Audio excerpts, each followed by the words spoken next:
И здравейте, приятели! Днес ще ви покажа как се инсталира Clownfish за Skype.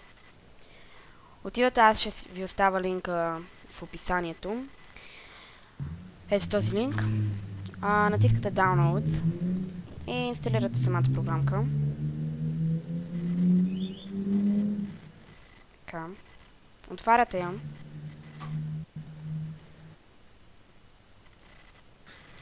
И както нормално натискате Next.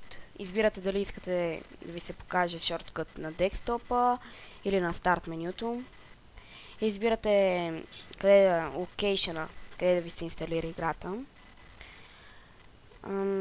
Аз лично ще искам в D диска.